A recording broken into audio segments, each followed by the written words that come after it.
my final Sunday was the story of Jesus's ascension. And so I made a joke at the beginning that I actually requested that we have fog machines fit in the ceiling and I get, hoisted up by a harness. To which they said no. Welcome to God at Work, stories of calling, courage, and conviction. Through real stories and meaningful conversations, we'll discover how God shows up in the boardroom, the job site, and beyond. Here's your hosts, Gina Ventola and Adam Kemper. Welcome to God at Work. Today we're joined by Michael Hidalgo. Michael has spent more than 25 years leading, building, coaching, and speaking. He is the founder and CEO of Hallidan, where he works with C-level executives, corporate leaders, and teams to guide them towards optimized performance and greater synergy. He is 5 Voices certified guide, a keynote speaker, and an award-winning author. And we're really glad you're here to join us today, Michael. How are you? Doing great. Thanks so much for having me. Michael, we are so glad that you are here. Thank you for coming on our show. Yeah. Now, our show obviously is called God at Work. What does that phrase mean to you? Well, I hold to the idea that God is in all and through all. I mean, this is what Paul tells the church in the city of Colossae in his letter to them. And then he also elsewhere speaks of Christ as the one in whom all things hold together. So for me, I operate with the assumption that God is always present to us, even in our work. And I think that's one of the things that's really important about this question, because we can easily place God in boxes, like God is more here than God is there. Or we can say things like, I want to bring God to people. And I'm like, God's already there. And in some ways, I think our job is more to point out where God is showing up in more obvious ways. But it's not this idea of God's here or there. It's that God's just as much at work as God is at home, as God is with all people in all places and all times. But let's expand on that a little bit. And hmm so you say God is everywhere, which I 100% agree, but we don't necessarily notice him in that. So could you kind of expand on that, on what that looks like? Well, I think one of the reasons we often fail to notice, as you said, we don't notice that he's there, is because we're not operating within the framework of God being eternally and always present. That whatever it is, there's some people that call it the force or energy or whatever. But when Paul talks about this idea of Christ is the one in whom all things hold together, then he is always there. The question is, and it's really in some ways what you just said, do we notice it? Are we seeing the places where God is already at work? One of the things that I love when Paul goes to Athens and he's up on Mars Hill in the Areopagus, and he talks about like in him you live, move, and have your being, that even just the very breath that we're breathing is a God-given thing. And so often when we're with somebody, maybe it's somebody who we could really close a great deal with. Are we seeing dollar signs or are we seeing someone made in the image and likeness of God? When somebody, like for me and some of the coaching I do, it's usually about the 3-month mark that a client will become pretty vulnerable. And am I willing to go there and step toward them in a compassionate and loving way? Or am I still trying to keep it on the professional level? And I think, again, that awareness piece is almost like 90% of this, that are we looking for it? Are we tuned to what the Spirit is already doing? Or are we just kind of in our business mind and shutting off the side of us that I would argue is probably the most important? I love that. I 100% agree. And I think um, some of the words that you use, and I want to clarify here, because the word energy can mean a lot of things to different people. Oh, yeah. And this isn't a discussion on like new thought as far as like The Secret or things like that. It really Right. is Christianity. And I'm saying this more to the audience so that I don't want to give the wrong impression that we're kind of commingling new thought into our conversation, because we're not. But I am grateful that you do use the word energy, because I think we draw energy from him. Mhm. in everything that we do. And so, and everything that we are, and everything, because he has created everything and we are created for his glory. And so I love the way that you put it, that we need to start noticing Yeah. him at work around us. Yeah. Yeah, on that idea of energy, I have people in my life all the time who will just speak about the universe as though the universe is a being. And I just very clearly, I'm like, yeah, I choose to call that God. Like this is what we call it in my tradition. And I understand that that word, especially for those listening, can have all sorts of like, it can come with a lot of ideas. I'll say that. But for me, when I read specifically about the God that John writes about in his letters to the church, this is a God of deep, compassionate love who wants to be known by us and wants to know us. And so, I mean, I've done work over the years in a lot of different contexts. And it's just funny how many people keep coming back to the idea of God at the end of the day. And we can call it whatever. That's what I mean. Like, people call it whatever they want. I'm like, yeah, what you're talking about, I know. And I'm very comfortable with that word. So thanks for making that, yeah, addressing that, Gina. I think that's an important thing. And yet I want to steer back into it a little because you said something else that punched me because as a guy who's in sales, when you're in front of somebody else, they're feeling an energy of like, are you calm? Are you at peace? All of those come to me through my relationship with God. When I show up at peace, when I show up calm, when I show up to serve, I get more opportunity to do so and thus get paid. But it is absolutely the spirit of God being carried in with me, and so I find it very interesting that you touched on that because I think there is a certain, like, people read whether you are at peace or at turmoil, Hmm. and so and with what you're doing, it sounds like you're kind of walking people into a place. You said you like to help them 2 or 3 sessions in, they start getting vulnerable. Like, that is a place where, as you're raw, as your heart's open, you're open to change, and your energy in that moment is super important too, because if they don't feel like the safety of God that comes through you, they won't go deeper. So how do you manage that kind of a thing where and you're dealing with the secular and the spiritual there, but you're trying to get them to go deep into the spirit to some degree, it sounds like. Yeah. It's a great question. I think a lot, um, I operate from the standpoint that Jesus is the face of God. That's the way that I put it. And if it's when you see Jesus's interactions with people, there's always deep, deep, deep compassion and love. That's what he leads with. And, we can go down the road of like, well, what about when he tears up the Pharisees and on and on and on. And I'm like, yeah, I get that.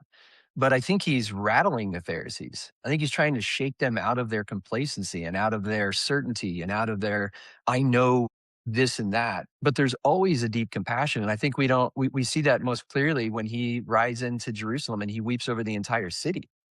Like, he's weeping over the Romans who are oppressing them. He's weeping over the corrupt religious establishment that's ruling the temple. He's weeping over his disciples who still don't get it, like everyone. And I think the bottom for me is the question, like, am I someone who weeps over all people from a brokenhearted place of wanting them, truly wanting them to experience the wholeness and freedom that's offered to all of us? And like, am I perfect at that? Nope. And I think if I tried to say I was, both of you would call me out. But I think there's a sense of like, no, am I approaching every single person, recognizing first and foremost they're an image bearer? C.S. Lewis says, your neighbor is the holiest object presented to your senses. You've never spoken to a mere mortal. And I think that that's part of what I try to operate with. It doesn't matter if it's, a CEO who's, got $1 billion under assets, or if it's my neighbor, or if it's somebody I meet at a restaurant. Like, I always want to approach them with the same kind of love and compassion and respect I think that Jesus approached everybody with. That punched. Do I weep over people that way? That was an impactful phrase, man. Thank you. Ooh, yeah.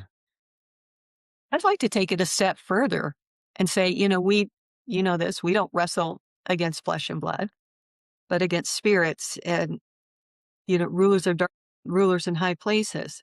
Meaning that issue you may be having with a coworker, client, whoever, it's not really them that's creating Yeah, this it's a good issue. point. And so that may make looking at that person that you have a disagreement with a little bit easier to love through that because you're actually not disagreeing with them, you're disagreeing with we get into the spiritual realm. Yeah. Yeah, that reminds me, I talk about sin, that there's a theologian that says sin is the culpable disturbance of God's shalom. That God created this world to be, I mean, shalom is everything in its right place, if you want to say it that way, wholeness. And when we participate in that disturbance, that's what he refers to as sin. But I also think there's an element of sin where, like, we as human beings are being crushed beneath the indignity of it. And so often we see someone doing something that we don't like or doing something to us that genuinely hurts. And to your point, Gina, we get so mad at them versus like, this is so far beneath you as an image bearer.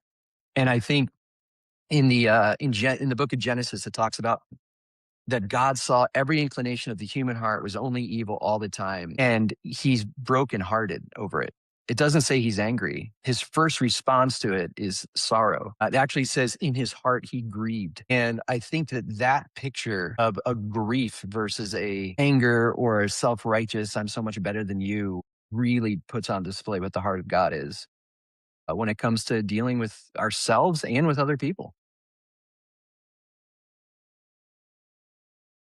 I totally agree. I think that, especially in the business world, because like in my world, the legal world, we live in the litigation world, there's always someone on the other side. And I have recently adopted a practice of praying for the other side. I don't know what their situation is,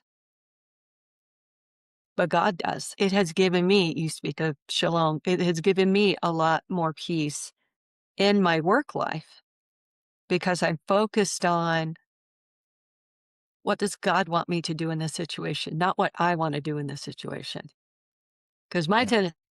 tendency, I want to, I want to fight, and that may not be what God has in mind. Yeah. So, Michael, you mentioned before we started recording that you'd been a pastor for a number of years. Yeah. How has your life changed? How have things changed for you transitioning from that pastoral life to being more in the corporate world? Yeah, it's a great question. I was just with, well, I mentioned that we had an Easter brunch at our house every year. My best friend and his family were over yesterday, and he was asking me about that. I got a lot of questions about it yesterday. And one of the big things I would say, almost the most tangible thing, is just a rhythm. Um, I lived by the church calendar. So, with Easter, you conclude the Lenten season, and then you move into the from the resurrection toward Pentecost. And I mean, so all of a sudden I'm like, oh yeah, Easter was yesterday and I'm back at it today. And then what's the next thing? And so being a quote professional in it, right, where you're building, whether it's sermons or different Bible studies or whatever it is around a season, that's been missing. And I've recognized that. However, the way that I described it when I stepped out of my role is I just said I'm stepping out of this particular role in the church, which was I was a CEO, you could say it that way, who spoke on weekends. But I still consider myself a pastor. I still consider myself someone who cares for the hearts and souls of other people. And I'm doing keynote speaking, and I would say 90% of the time when I finish a keynote, I'll have one or two people come up and say, are you a person of faith? Like there's something about the way that you talk.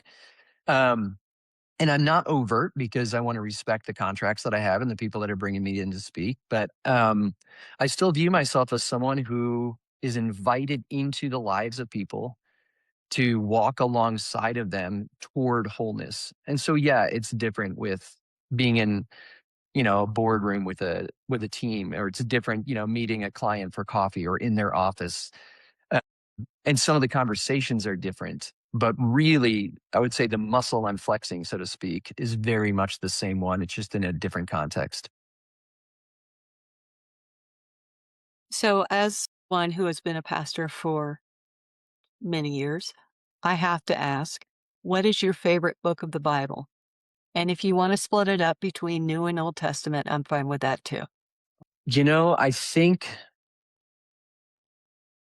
yeah, I think it's got to be the Gospel of Luke. It is such a thoroughgoing record, obviously, of the life of Jesus. But Luke in particular, he's writing to a non-Jewish audience, so there's that piece. But Luke records so many stories of Jesus with and among what he refers to in Matthew 25 as the least of these. And so there's that piece, but then he's also driven by this mission that, and I can't remember what chapter it is, but it talks about how he turns toward Jerusalem, like he's turning toward his death. And he never wavers from that. He's like single-minded in what he does, and he's going toward a brutal form of execution, and he just doesn't stop. So yeah, that was the last book I preached through at Denver Community Church before I was done. And we ended up, and it was not planned this way. My final Sunday was the story of Jesus's ascension. And so I made a joke at the beginning that I actually requested that we have fog machines in the ceiling and I get, hoisted up by a harness. To which they said no. um, but yeah, that would definitely be my favorite book. Um, yeah. I love that. I think you and I have discussed this a few weeks ago. I have two. So I would go with, for Old Testament, either Psalms or Job, because I Mm. think the book of Job gives you some realistic understanding of God's sovereignty, because sometimes we don't understand why things happen. And then in the New Testament, it would probably, I'm a Paul fan, so I'm going to lean towards something he wrote. So I guess this week it's going to be Romans. Oh, man, that's a dense book. Yeah, it Yeah, says a lot. it does. And that's where I would lean. Adam, do you have any leanings in the Bible, or you just celebrate the whole thing?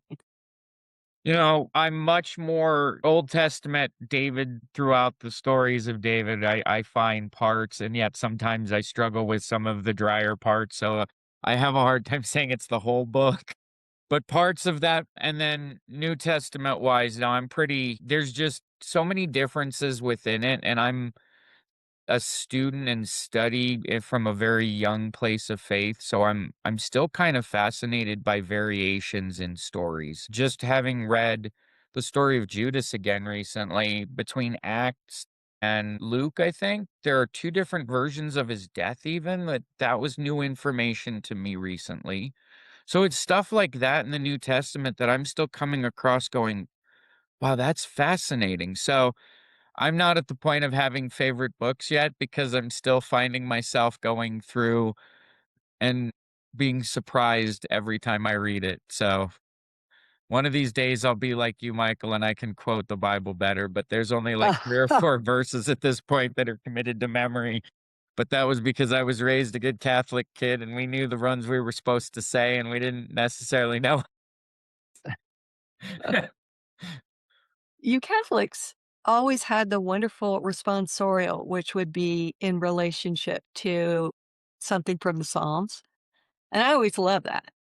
I Yeah. always thought we Protestants could learn a thing or two from how Catholics comport themselves in their services. That particular portion of the service, I really love that. Michael, would you share about your company and what you do? Yeah. So the company is, Adam said at the beginning, is called Haladin, and it actually is taken from the Old English, uh, in roughly translated healthy leader. And that is ultimately what I want to see leaders become is healthy. And people always say, well, healthy what? Like, what do you mean healthy? And I would say emotionally, spiritually, physically, like holistically healthy. Because I think when we are healthy, we're going to build healthy teams and we're going to build healthy companies and ultimately healthy, have an impact on creating a healthy culture. So, what does that look like day to day? I really do three things. So, I do keynote speaking and really focus my speaking around team communication and team collaboration. Most of the time, when I meet a prospect, they want to talk to me about, you know, digital transformation that's happening in the workplace now. Everyone's talking about AI. They want to talk about the problems with execution. And I say, I always get upstream from that because even Forbes just talked about this digital transformation is a culture shift ultimately, and culture involves people. And so, as we're bringing about this digital transformation, or as we're implementing a new AI tool, whatever it is, you have to communicate about that well. You have to build trust with your company, within your company, in your C suite, with your employees, with your frontline managers, with your customers. And only when you have those two things, like clear communication and trust, do you have any kind of real team alignment going into a project. So I speak a lot about that. And then I do coaching with individuals. And then I also do a lot of coaching with teams. And so the teams that I do coaching with, I work around with a couple of different tools, one of which is called Five Voices, which is rooted in Jungian typology, if you're familiar with Carl Jung. And it really is helping people understand, what are my tendencies when I communicate? What are my patterns? And what do those things lead to? And where can those things predictably go wrong? And where can those things predictably go right?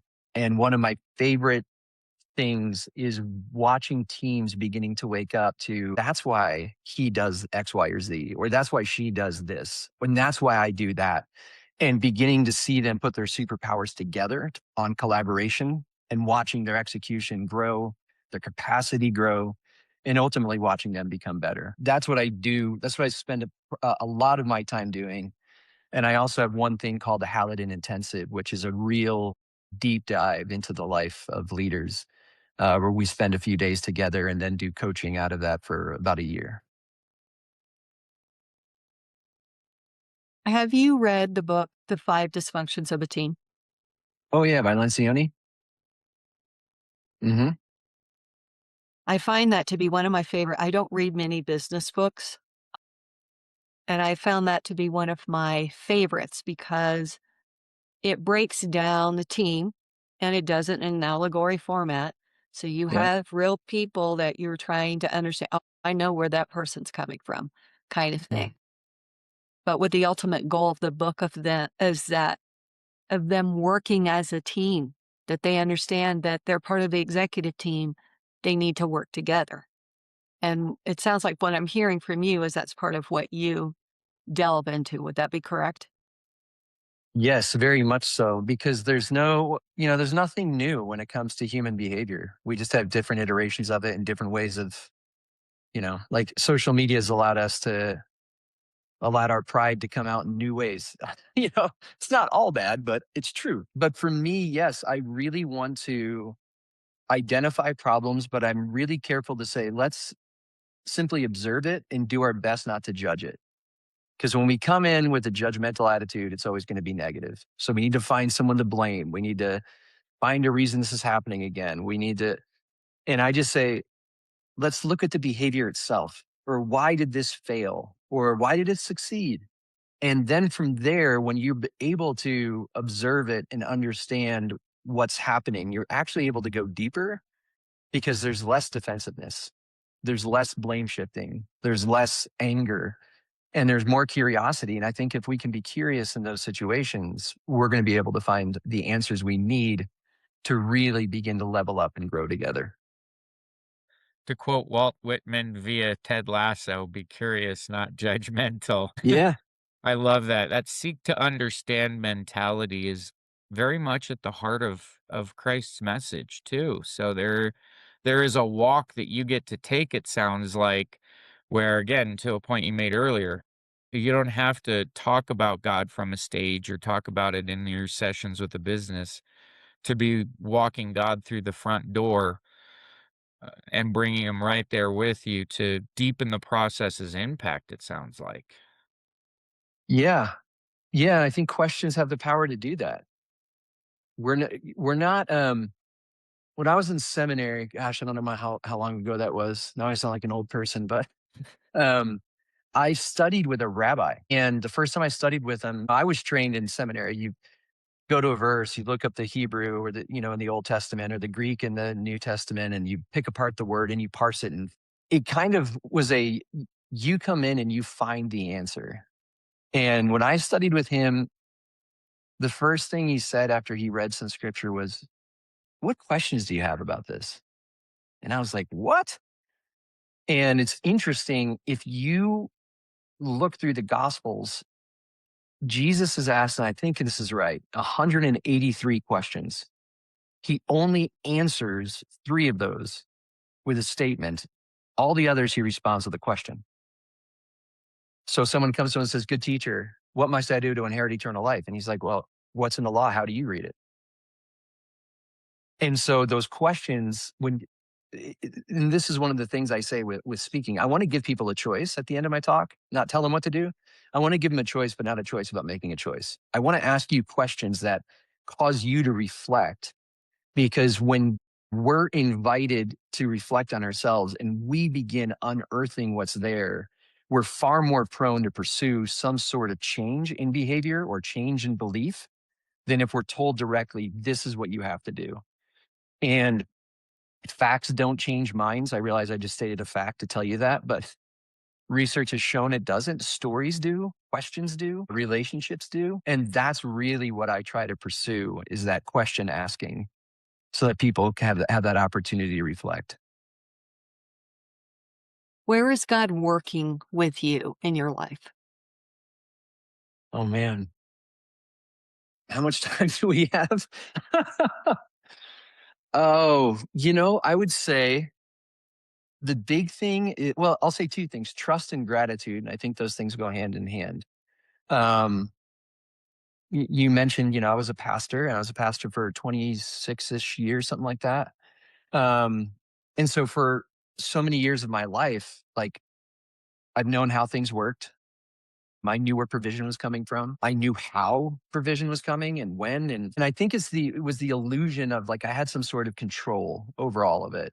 And I say illusion of control because I think the idea that we control things is always an illusion. But now I'm in a place where there's more uncertainty in my life than there's been in a long time. It's a new season. I stepped out of the role at the church about a year ago. And so it really is that idea of, like, every day it's that, like, I have to trust, like, just today. I have to trust today. That's it. Not tomorrow, not next week, today. And it's what Jesus says in Matthew 6, like, consider the birds. They don't sow or reap or store away in barns, yet your heavenly Father feeds them. Are you not much more valuable than they, you of little faith? I love that he throws that down at the end. But yeah, so for me, it is like a day in, day out. I have enough for today. And I've said gratitude because it was earlier this week. There was one day where it's particularly colder than it's been. And I woke up early. My wife was already at work, and it was pretty cold in the house, and kind of had like a shiver when I got out of bed. And I'm like, I put on a sweatshirt. I turned on our heat, turned on our fireplace, made a cup of coffee. And then as I was doing that, I was like, I have so much at my disposal just to get warm. Like, this is an unbelievable thing I've been given. And so even when I talk about trust, when I'm beginning to realize, like, that morning when I journaled, I just narrated that and said, God, thank you for that. Because I think so often trust comes from a place of what we don't have. And so we're always looking all around of, like, where can I go get that? And it fails to see what we have been given. And I think gratitude roots us in what we've been given, what we already have, and allows trust to begin incrementally growing, because I'm like, I have a furnace that works. I have a coffee maker that works. I have a freaking fireplace that turns on with a, push of a button. Like, so I think that's really where I felt invited more and more and more of, like, just trust. I got you. I got you. Like, and you don't have next year figured out, and that's fine. You don't have to. But that's a big part for me right now. I love that. I love that. Thank you for sharing that. Yeah, That's of course. That's very insightful, and Thanks. I 100% agree. It made me think of, as you were talking, the Israelites in the wilderness doing the inverse of that and kinda having false memories of what their life had been like in Egypt. And they said, Oh yeah. "At least in Egypt, we had food, we had meat, we had leeks, we had all these things," and it's like, think you need to remember what it was actually like Yeah. versus yeah. You know, So, I this love is that you go ahead. oh, no, go ahead. When you said that, it made me remember that so the first 5 books of the Bible are called Torah, and there's 613 commands given to the Jewish people in those books. The number one command given all the time is remember. It's spoken more than anything else. Remember the Lord your God who brought you up out of Egypt. Remember the Sabbath day and keep it holy. Remember that you were enslaved. It's remember, remember. And one of the things that I love about the Jewish tradition is they reenact their history when they have their high holy days and their festivals and feasts. So if you've ever been at a Seder dinner, they don't say when our ancestors were slaves in Egypt. They say when we were slaves in Egypt. And so there's a memory component built in of remember what God has done for you. And it's that idea of not forgetting. And it makes sense when this is given to a group of people who are in the desert 40 years, completely and totally, viscerally, I'll even say it that way, dependent on waking up every day and seeing manna on the ground, waking up every day in the midst of the inhospitable environment, dependent on what God's going to do. Remember, remember, remember. It's a really important piece there for sure. Definitely, and I love you bring up manna. They were only supposed to collect enough for today, Yep. except for going into the Sabbath, but they were supposed to collect, and some of them didn't remember that, or they chose not to remember that, and they got it turned bad, and I think that is something especially I know I do it myself, but running headlong into something versus thinking back and remembering, "What is it that God told me in this moment to observe and not run headlong into solving a problem, not running headlong into, it just made me think of Judges chapter, it's either 8 or 9, and I've talked about this before on the podcast, the one about the Gibeonites and Joshua, and they created a subterfuge where they were saying that, we've come from a long way and we're just a small country and we're poor and we have no money and we have no food and look at the our wine, skins, they're worn and look at all the stuff. And the Israelites checked out their story. And it's one I use in a business perspective because it's like this isn't a decision being made from emotion. This is a decision being made from facts and logic. In that they checked out their story, they checked out their wineskins, they checked out their clothes, they checked out their sandals, but they did not seek God. Mm, And I come back to that a lot that's really good. because we are still paying today for that decision made thousands of years ago in the Middle East. We're still paying for that. So I love that. So thank you for sharing. Yeah. Michael, as we close, I just want to thank you for sharing your story and sharing about your company Mhm. and sharing about the good work you're doing, both personally and professionally with God. And with that said, would you pray us out? For sure. Yeah. God, we thank you that even as we talk about you being at work, that we know you're not just at work, but you're even here with us now. Wherever we're watching or listening to this, you are here with us. Would you give us eyes to see? Would you give us eyes to see the ways in which you've been with us all along, ways in which we're so prone to miss, so that we might be those who recognize you in our midst at all times? Would you cause us to be those who, when we see you, would be quick to point you out, not only to ourselves, but to others, so that we would grow deeper in our awareness of your presence with us. We pray these things together in your Son's name. Amen. This is God at Work, reminding you to lead with faith, serve with purpose, and live out your calling. Until we meet again, keep walking boldly in your faith, at work and beyond, and remember, your business is your ministry.